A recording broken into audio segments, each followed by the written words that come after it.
단순 익사로 끝날 뻔했다가 경찰이 밝힌 끔찍한 사건이 충격을 주고 있습니다.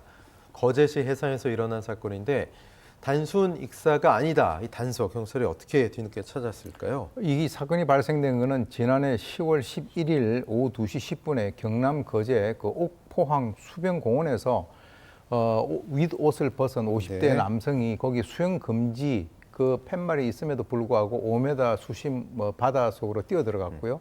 일행이었던 그 40대 한 명이 물에 떠오르지 않는다라고 경찰에 신고를 했습니다. 그래서 이제 경찰이 출동을 갖다 해 보니까 일행이 2명이 있었는데요. 50대가 한 명 있었고 40대가 한 명 있었는데 이 두 사람의 행동이 상당히 이상했다라는 거죠. 일행이라면서도 그 시신을 갖다 인양하는 그 과정에서 조금의 어떤 동요도 없고 나중에 이제 끝나고 난 뒤에 병원도 안 따라왔다 그럽니다. 그리고 이제 그 근처에서 또 술을 갖다 받아서 술을 마셨다라고 하는데 그래서 이제 그만하는 과정에서 이 50대 남성의 그 왼쪽 눈에 멍자국이 있다. 이래서 이제 경찰이 수사를 해 보니까 실제로 사건 전날 행적이 바로 이제 그 근처에 있는 그 식당에서 그 사망한 50대가 40대 앞에 무릎을 꿇고 있는 모습, 그리고 이제 총 이 3명이 실제로는 이 2명이 주로 먹었는데 소주를 갖다가 무려 22병을 먹었다라고 하는 거죠. 그래서 밤에 이제 잠을 재우지 않고 집어넣은 사람을 갖다가 물에 들어가라 이렇게 얘기를 했다라고 하는데 경찰에서는 과실치사 강요, 공갈 등의 혐의로 이 40대를 갖다 구속 기소를 했는데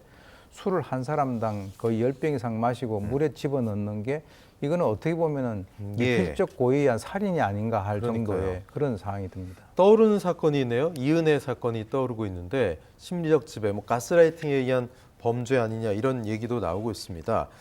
이렇게 되면 진짜 가스라이팅으로 손 안 대고 사람을 죽일 수 있는 그런 경우도 있을 것 같아요. 어떻게 보십니까? 글쎄, 통상 이런 것들을 보게 되면 이 세 사람이 2018년에 고시원에서 처음 만났다라고 해요. 그리고 이제 접근을 해가지고 호감을 사고 난 이후에 그 사람에 대해서 어떤 육체적인 폭력, 공갈, 협박, 그리고 이제 이 40대 남성이 나는 조직 폭력배 보스의 오른팔이다 이런 식으로 해가지고 이 두 사람을 겁박을 했다라고 하는데요.